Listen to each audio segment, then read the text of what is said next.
Hello everyone, I am Arpita. Welcome to Room to Geography. तो आज हम डिस्कस करेंगे केमिकल वेदरिंग। मेनली आज से हम स्टार्ट कर रहे हैं केमिकल वेदरिंग। कुछ वीडियो में हमने types of mechanical weathering and physical weathering के बारे में डिस्कस किया है। आज से हम स्टार्ट कर रहे हैं केमिकल वेदरिंग। तो देखते हैं केमिकल वेदरिंग में मेनली क्या क्या है। आज मेनली हम सॉल्यूशन के बारे में डिस्कस करेंगे।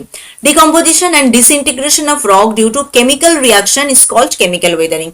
तो अब तक हमने जो देखा डिसइंटीग्रेशन एंड जो होता था ब्लॉक डिसइंटीग्रेशन एंड एक्सफोलिएशन, वो सब क्या था, फिजिकली रॉक टूटता था, वहां पे ब्रेक हो जाता था। एंड केमिकल रिएक्शन के द्वारा जब ये प्रोसेस होगा डिकम्पोजिशन एंड डिसइंटीग्रेशन, तो उसको हम कहेंगे chemical weathering. Where the mineral of the rock weather away. Mainly यहाँ पे रॉक से जो मिनरल है वो उसके ऊपर ही मेनली वेदरिंग का प्रोसेस होता है, मतलब वो वॉश्ड हो जाता है। ऐसे बहुत ज्यादा टूटता नहीं है, बट वहां पे होल्स वगैरह क्रिएट होता है, वॉश हो जाता है, मिनरल यहाँ पे वेदर्ड हो जाता है। तो मेनली केमिकल वेदरिंग में ऐसा ही होता है। Water vapor and water are the media which activate chemical reaction within the rock. तो water is the main role यहाँ पे play करता है, जो chemical reaction rock के अंदर activate करता है। Pure water, distilled water is chemically inert, but when it mixes with the atmospheric gases, mainly with CO2, it becomes potent solvent। ठीक है, तो pure water जो है जब atmospheric gases mainly CO2 के साथ मिलता है तब ये solvent बन जाता है। ठीक है, मतलब सॉल्यूशन का काम करता है ये। तो water is the main media जो केमिकल रिएक्शन में मेन काम करता है। तो केमिकली जब वेदरिंग होगा तो उसको हम कहेंगे केमिकल वेदरिंग। मेनली यहाँ पे मिनरल, रॉक के अंदर जो मिनरल है वो वेदर्ड होता है। ठीक है, एंड फिजिकल वेदरिंग में हमने क्या देखा था, रॉक फिजिकली टूटता था, मतलब उसके अंदर से कोई मिनरल ऐसे अलग होता नहीं था, मतलब फिजिकली वो टूट के बिखर जाता था। बहुत सारे प्रोसेस है बट वो फिजिकली टूटता था, बट यहाँ पे मिनरल जो है वो वेदर्ड होगा। तो टाइप्स ऑफ केमिकल वेदरिंग अगर आप देखेंगे क्या क्या टाइप का केमिकल वेदरिंग है, एक है ऑक्सीडेशन, एक है carbonation, solution, hydration, chelation, hydrolysis and base exchange. इसके अंदर से सॉल्यूशन के बारे में आज हम डिस्कस करेंगे। This are the important reaction, जो केमिकल रिएक्शन इंपॉर्टेंट है वो यहाँ पे होता है एंड उसके द्वारा रॉक यहाँ पे डिसइंटीग्रेट होता है एंड डिकम्पोज्ड होता है। तो चलिए देखते हैं कैसे सॉल्यूशन के द्वारा यहाँ पे वेदरिंग का प्रोसेस हुआ है। The first step in the chemical decomposition and disintegration of rock. तो ये फर्स्ट स्टेप है केमिकल डिकम्पोजिशन एंड डिसइंटीग्रेशन का। Refer to the dissolution of soluble particle and mineral from the rock with the help of water in motion. तो क्या होता है यहाँ पे, जो रॉक के अंदर जो सॉल्युएबल पार्टिकल है, मतलब जो घुल सकता है वाटर के साथ, एंड मिनरल जो सब है सॉल्युएबल रॉक के अंदर, वो वाटर के द्वारा यहाँ से, वाटर के हेल्प से यहाँ पे हट जाता है, मतलब वाटर के साथ वो घुल जाता है, सॉल्युएबल हो जाता है एंड वाटर के साथ चले जाते हैं। But thin film of water around the solid particle also lead to chemical dissolution. ठीक है, एक थिन वाटर जो है सॉलिड पार्टिकल के अंदर जो है वो केमिकल डिसोल्यूशन कर सकता है। Solution of rock depend on the nature of rock. तो सॉल्यूशन जो है किस किस चीज के ऊपर डिपेंड करता है, रॉक का नेचर कैसा है, सॉल्युएबल है कि नहीं, उसके अंदर जो मिनरल है वो पानी में सॉल्युएबल है कि नहीं। सॉल्युबिलिटी ऑफ रॉक, रॉक का सॉल्युबिलिटी कितना है, मतलब कितना अमाउंट तक वो सॉल्युबल हो सकता है, और सॉलिड कितना सॉलिड है एंड वो सॉलिड का जो पार्ट है वो कितना सॉल्युएबल है। And ratio between the volume of water and solid. तो उस रॉक के अंदर जो सॉलिड है एंड जो वाटर है दोनों के बीच का रेशियो क्या है, वॉल्यूम का रेशियो क्या है। Common salt are most soluble whereas carbonate rocks are of moderate solubility. तो रॉक के अंदर बहुत सारे अलग अलग टाइप का मिनरल होता है एंड उसके ऊपर बेस करके उसका सॉल्युबिलिटी जो है अलग अलग होता है। तो कॉमन सॉल्ट जो है वो ज्यादा सॉल्युएबल है, कार्बोनेट रॉक जो है ज्यादा सॉल्युएबल नहीं है, मॉडरेट सॉल्युएबल है, जैसे limestone, calcium carbonate, dolomites, magnesium carbonates, ये सब। ठीक है, तब तक हमने मेनली क्या क्या देखा सॉल्यूशन में, water is the main media. तो ये किस किस के ऊपर डिपेंड करता है, एक है नेचर ऑफ रॉक्स जो बहुत इंपॉर्टेंट है, रॉक का नेचर कैसा है, सॉल्युबिलिटी है कि नहीं, सॉलिड का अमाउंट कितना है उसके अंदर, एंड वाटर एंड सॉलिड का जो अमाउंट है वो उसका रेशियो कितना है, उसके ऊपर ये मेनली डिपेंडेंट है। Limestone are more susceptible to solution process which depend on temperature. तो लाइमस्टोन मेनली सॉल्यूशन प्रोसेस में ज्यादा काम करते हैं। मेनली इस प्रोसेस में ज्यादा काम करते हैं। डिपेंड ऑन टेम्परेचर, कौन कौन चीज के ऊपर ये डिपेंड करता है।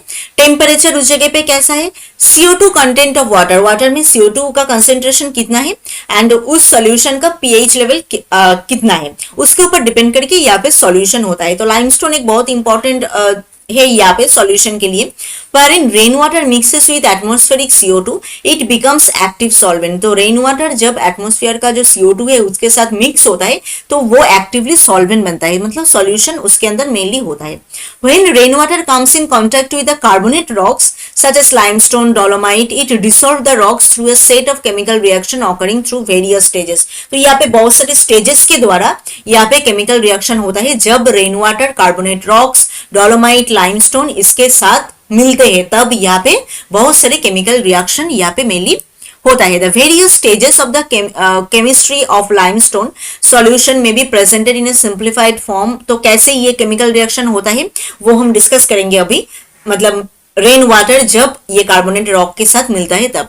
There are 7 variable which control the equilibrium of involved in the solution of limestone। तो 7 वेरिएबल है जो मेनली यहाँ पे कंट्रोल करते हैं इन सबको। एक है partial pressure of CO2। CO2 का मतलब कार्बन डाइऑक्साइड का जो पार्शियल प्रेशर है वो carbonic acid, bicarbonate ion and carbonate ion and hydrogen ion, hydroxyl ion and calcium cation. ठीक है, तो ये मेनली यहाँ पे इसको कंट्रोल करते हैं। Calcium hydroxide is formed due to reaction of calcium oxide. तो कैल्शियम ऑक्साइड उसके साथ वाटर, इसके रिएक्शन में क्या बनता है, कैल्शियम हाइड्रोक्साइड बनता है। ठीक है, CaOH2। तो यहाँ पे है कैल्शियम ऑक्साइड एंड H2O, ये है वाटर, इसके साथ रिएक्शन होके बना है कैल्शियम हाइड्रोक्साइड। ठीक है, CaO ये है कैल्शियम ऑक्साइड, H2O ये है वाटर, दोनों एक साथ मिलकर रिएक्शन होके बना है calcium hydroxide. Calcium carbonate CaCO3 is formed. कैसे ये फॉर्म होता है calcium carbonate, in the reaction of calcium hydroxide with carbon dioxide in the following manner. तो यहाँ पे पहले क्या बना, पहले यहाँ पे कैल्शियम ऑक्साइड CaO एंड उसके साथ H2O दोनों एक साथ मिलके बना है कैल्शियम हाइड्रोक्साइड। उसके बाद कैल्शियम हाइड्रोक्साइड उसके साथ CO2 एक साथ मिलके क्या बना है, कैल्शियम कार्बोनेट CaCO3। ठीक है, एंड उसके साथ वाटर है वो ये बना है। कार्बोनिक एसिड कैसे फॉर्म होता है, CO2 प्लस H2। ठीक है, कार्बोनिक एसिड H2CO3 ये कैसे फॉर्म होता है, ये जो कार्बन डाइऑक्साइड है उसके साथ वाटर। तो यहाँ पे वाटर आप देख रहे हो एक इंपॉर्टेंट चीज है, वाटर के साथ ही यहाँ पे सॉल्यूशन एंड जो केमिकल रिएक्शन है वो हो रहा है। कार्बन डाइऑक्साइड एंड वाटर इसके साथ मिलके बनता है H2CO3 जो है कार्बोनिक एसिड।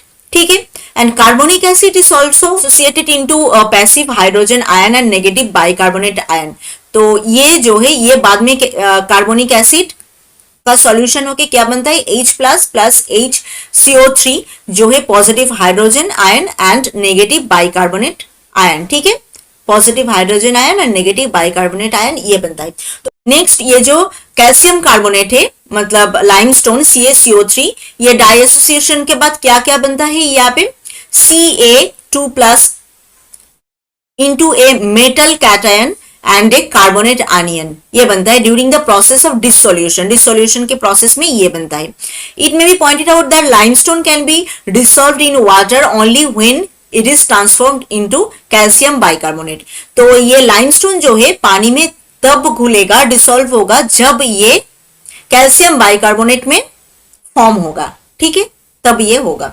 तो यहाँ पे कैसे ये होता है कैल्शियम बाइकार्बोनेट, ये कैसे बनता है CaHCO3 with the help of carbonic acid and तो CaCO3 मतलब कैल्शियम कार्बोनेट एंड H2O मतलब वाटर, CO2 मतलब जो कार्बन डाइऑक्साइड, सब एक साथ मिलके बना है कैल्शियम बाइकार्बोनेट। तो कैल्शियम बाइकार्बोनेट जब होगा ये लाइमस्टोन डिसॉल्व होके जब कैल्शियम बाइकार्बोनेट फॉर्म में आएगा तभी ये पानी के साथ जो है डिसॉल्व, पानी में डिसॉल्व हो सकता है।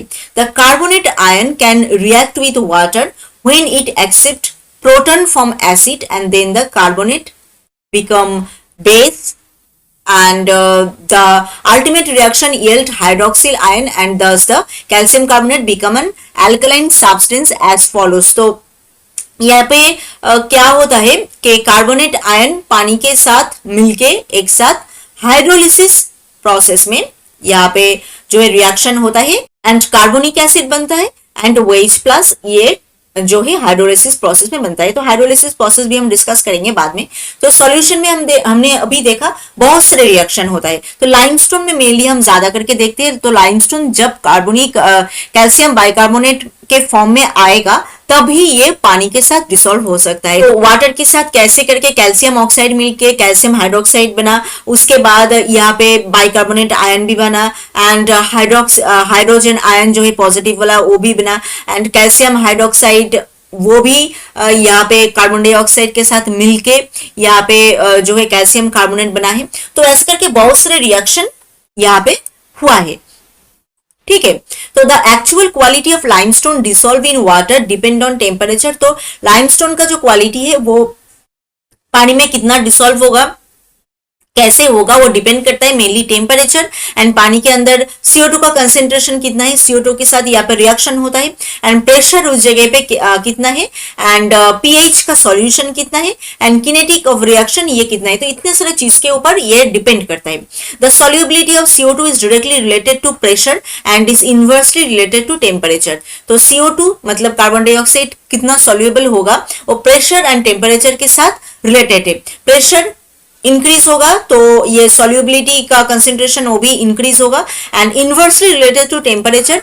टेम्परेचर इंक्रीज होगा तो सॉल्युबिलिटी कम होगा, टेम्परेचर डिक्रीज होगा तो सॉल्युबिलिटी ज्यादा होगा.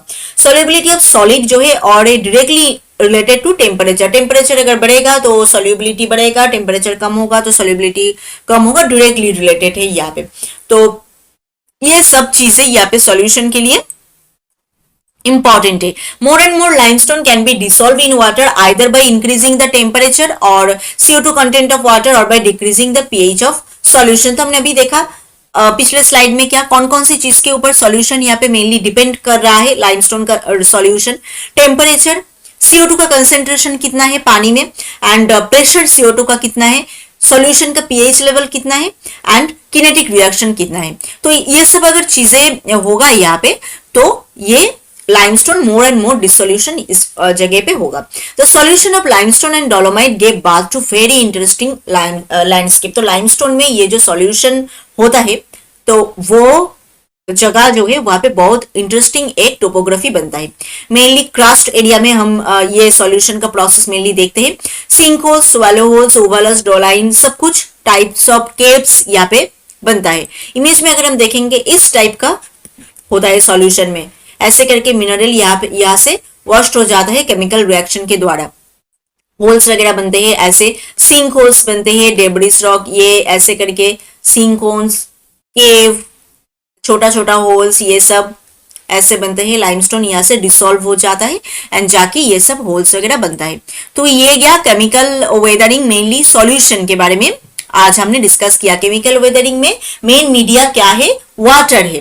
ठीक है. एंड वाटर कैसे काम करेगा वो भी बहुत सारे चीज के ऊपर डिपेंड करता है. यहाँ पे कंसेंट्रेशन ऑफ कार्बन डाइऑक्साइड कितना है, जब कार्बन डाइऑक्साइड के साथ ये काम करता है एटमॉस्फेरिक गैसेस के साथ जब ये आता है तब ये सॉल्वेंट बनता है एंड बहुत सारी चीज को यहाँ पे डिसोल्यूशन पानी के साथ होता है. जैसे लाइमस्टोन में मेनली हम सॉल्यूशन देखा सबसे ज्यादा लाइमस्टोन में होता है.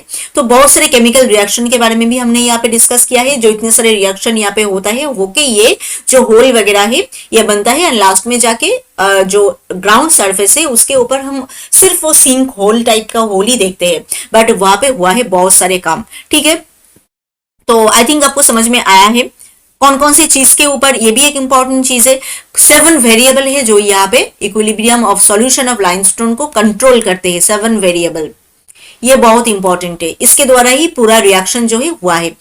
Pressure of CO2, carbonic acid, bicarbonate ion, carbonate ion, hydrogen ion, hydroxyl ion, calcium cation, ये सब बहुत इंपॉर्टेंट है जो यहाँ पे इसको कंट्रोल करते हैं. एंड केमिकल रिएक्शन भी इंपॉर्टेंट है. तो केमिकल रिएक्शन कैसे हुआ वो हमने डिस्कस किया है यहाँ पे. कैल्शियम हाइड्रोक्साइड कैसे बनता है, उसके बाद कैल्शियम कार्बोनेट कैसे बना है, कैल्शियम एसिड कैसे फॉर्म हुआ है एंड लाइमस्टोन कब जाके पानी में डिसोल्यूशन होगा उसका, जब वो बनेगा क्या, जब वो फॉर्म होगा कैल्शियम बाइकार्बोनेट का, तब वो पानी के साथ डिसोल्यूशन का जो प्रोसेस है वो उस जगह पे होगा। तो आई थिंक आपको सॉल्यूशन समझ में आया है। और जो सब टाइप्स है केमिकल वेदरिंग का वो सब भी हम एक एक करके डिस्कस करेंगे। तो आज हमने डिस्कस किया solution, next oxidation, carbonation, hydration, chelation, इन सब के बारे में हम एक एक करके डिस्कस करेंगे। तो पिछले कुछ वीडियो से हमने मैकेनिकल वेदरिंग डिस्कस कर दिया है पूरा। कोई भी अगर क्वेश्चन हो आप हमें बताएं कमेंट करके। तो और भी अगर मैकेनिकल वेदरिंग के ऊपर अब और कुछ टाइप का डिस्कशन चाहते हो तो वो भी आप हमें कमेंट करके बताएं। तो आज से हम स्टार्ट किया है केमिकल वेदरिंग, इसका भी 2-3-4 ऐसे डिस्कशन आएगा, सब हम एक एक करके ऐसे डिस्कस करेंगे। तो आई थिंक आज का ये पार्ट आपको समझ में आया है। फिर भी कोई क्वेश्चन है तो आप हमें कमेंट करके बताएं। And if this video is helpful to you then please subscribe Room to Geography. मिलते हैं और एक नए वीडियो में और एक नए टॉपिक के साथ। Thank you.